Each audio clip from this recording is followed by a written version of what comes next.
This is Southern Cross News with Joe Palmer. Good evening everyone and welcome to Southern Cross News. A 65-year-old woman is in a critical but stable condition in hospital tonight after being struck by a school bus at Rose Bay this morning. The driver of the bus was physically unharmed and police are attempting to work out exactly what happened. Clothes strewn across the normally busy East Derwent Highway after a 65-year-old woman was struck by a bus at around 9:30 this morning. She was treated by members of the public initially, prior to Ambulance Tasmania arrival. The woman was rushed to hospital with serious head and body injuries. The Cresswell's bus, sometimes used for school trips, was empty at the time. My understanding at this stage is that the bus driver had just done a delivery, had just done a run, and he was then going back to continue his duties for the day. The driver's shaken, but the company says he's well respected, experienced and has been with them for around 9 years. As you could understand, an event of this nature would be very traumatising for any person that witnessed that. The road was closed for around 2 hours while crash investigators analysed the scene, examining the point of impact, taking photos to be used as evidence. Early investigations have ruled out alcohol, drugs, speed or weather conditions as contributing factors.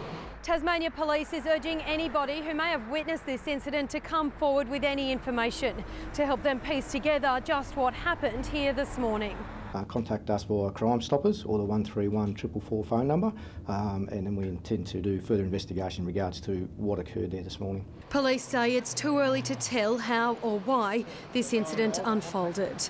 Louise Hedger, Southern Cross News. Tasmania's road fatality rates are officially among the highest in the nation. New data finding Tasmania has failed to reach national road safety targets, our rates remaining almost unchanged for the past decade. 11,000 kilometres of road wind their way through Tasmania. But our peak motoring body says without new infrastructure and cultural change, our road fatality rate will remain concerningly high. We're a long, long way from achieving the target agreed in 2010 of reducing deaths on our roads by 30% in the decade to 2020. New data revealing today that in the year to September, 37 people died on Tasmanian roads, consistent with the 10-year average, the second worst rate in Australia. Drugs and alcohol are still an issue. Speed is an issue. We think distraction is an incredibly big issue though in this state. RACT is calling for better infrastructure to reduce risks for cyclists and pedestrians and for significant road upgrades, labelling the data disappointing. Having wider shoulders, adequate lane spacing and widths, those sort of things will all help to reduce our toll. While government does its role in building better roads, we also need to partner with the community so that every single driver and every single behaviour is in accord with public expectation.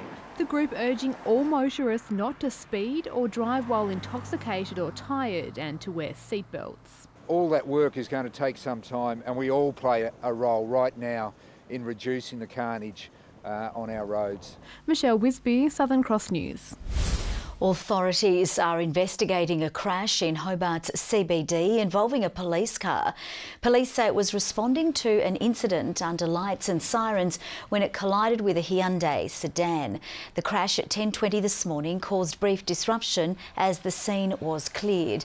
No one was seriously injured and the cause will now be investigated by police.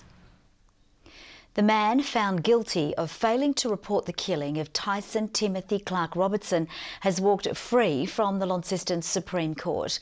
Robert William Broad was sentenced today to 12 months in prison, wholly suspended for 18 months.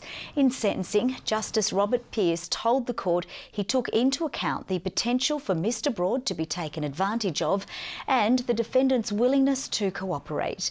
The body of Mr Clark Robertson was discovered at a Mayfield home in April last year. The Transport Safety Bureau has released more details about a train crash in Devonport in September.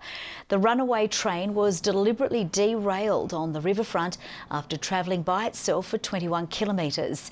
The ATSB's preliminary report says a driver had been loading the train using a remote control system, but it became unresponsive.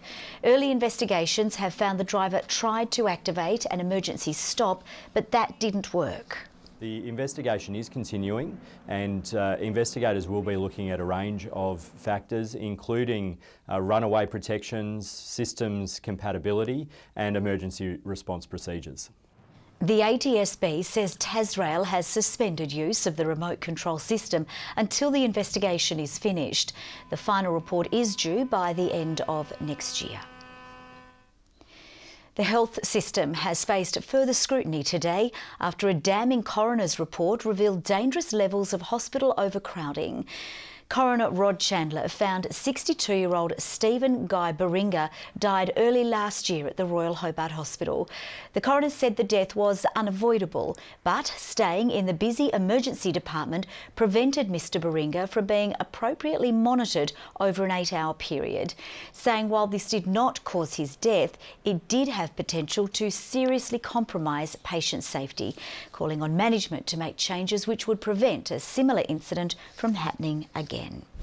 A new $21 million health hub has been launched to treat patients in the community rather than having them go to hospital. Featuring physiotherapy rooms, a dentist, social work and dialysis facilities, the Glenorchy Health Centre was officially opened today.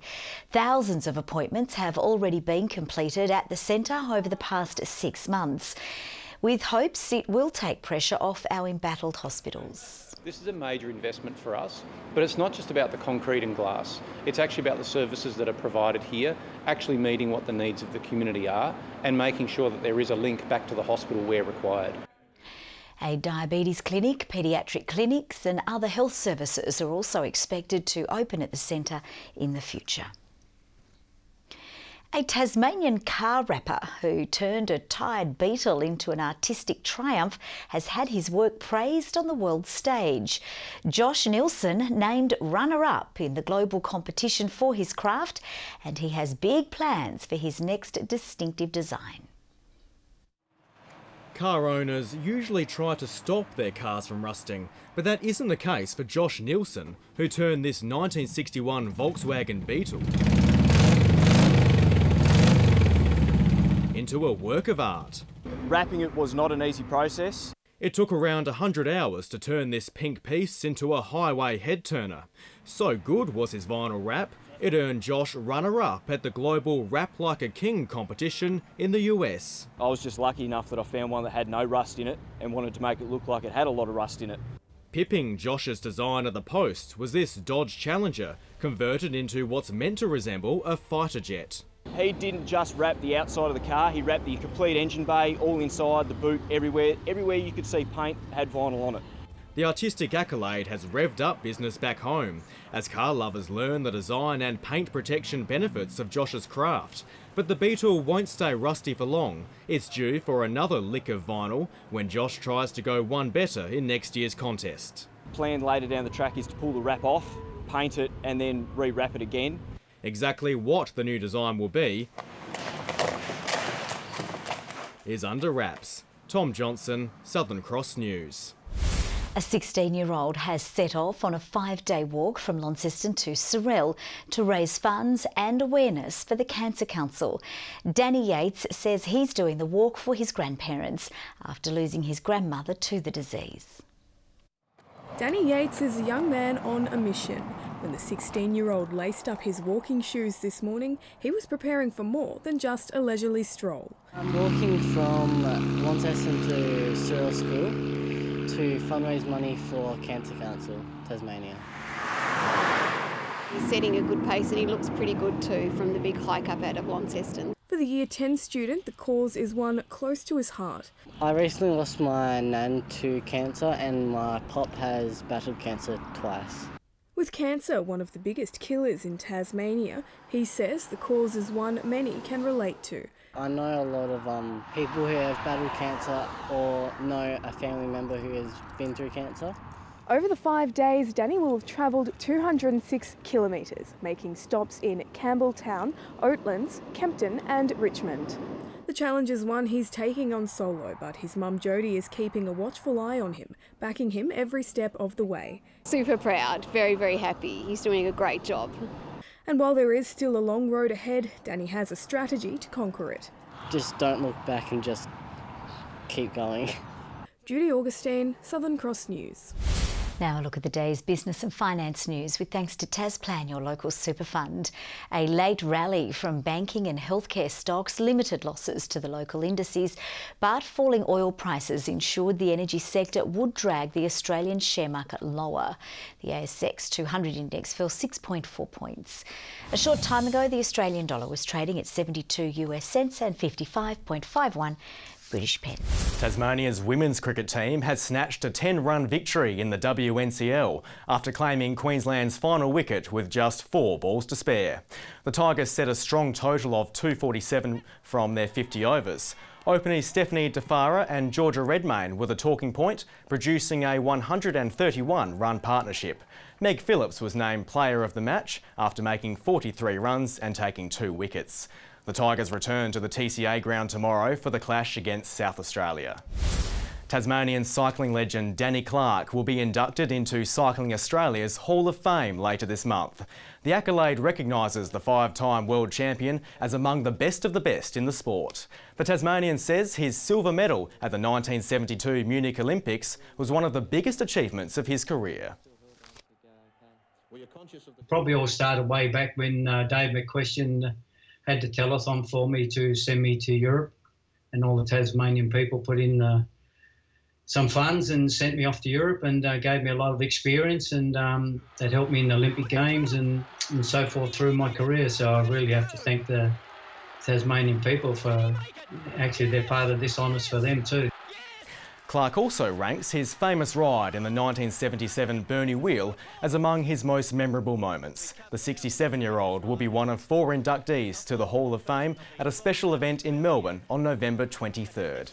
Good evening. Our cool, windy spring continued today with a strong westerly airstream over us. Hobart, Launceston and Burnie all 17, Devonport 16. Friendly Beaches on 21 the top, while the best rainfall today was 6 millimetres at Strawn. St Helens and Fingal 19 degrees, Ouse 18, Smithton and Low Head 17, Strawn and the Islands 16, Grove a high of 15. There was mid-level cloud spreading statewide today. Extensive low cloud moved over the state too, so plenty of cover. A frontal cloud band extended from south of Western Australia to our southwest, a mixture of cloud over our region and Victoria as well. Tomorrow a cold front crosses before decaying. A broad trough continues over the mainland. High pressure cells are over South Australia and the Tasman Sea. Winds continuing on that westerly aspect tomorrow at 10 to 20 knots, but reaching 25 knots in the southwest. Lighter inland and more variable over the east coast. Hobart, a possible shower to kick off the weekend. 19 the top, just 16 for Maydena. Possible shower for Oatlands and 17. Saturday for Launceston, partly cloudy and 19 degrees. 17 the top for Devonport, bit of cloud for Lyowini, 13 the high. Burnie partly cloudy and 17. Showery in the west, Strawn and Marrawar both expecting 16 degrees. And in the east tomorrow partly cloudy for St Helens, 21. Maybe a shower for Swansea, 19 the top for Orford. UV, a bunch of 8s around the state. On Sunday, showers over the west and far south, clearing by the afternoon. Cloud increasing during the day on Monday, but remaining fine, and showers over the north and west on Tuesday, extending statewide during the afternoon. Mostly sunny in Perth and Adelaide, partly cloudy for Melbourne, fine conditions over Sydney and Brisbane, possible showers and storms for Darwin. Partly cloudy right around the state at the moment, 17 degrees in Hobart, 14 in Launceston and Devonport. Still cool for the next day or so, Joe, but warming up next week. OK, thanks so much for that, Murph. That's all from the news team for now. Thanks for joining us. Good night.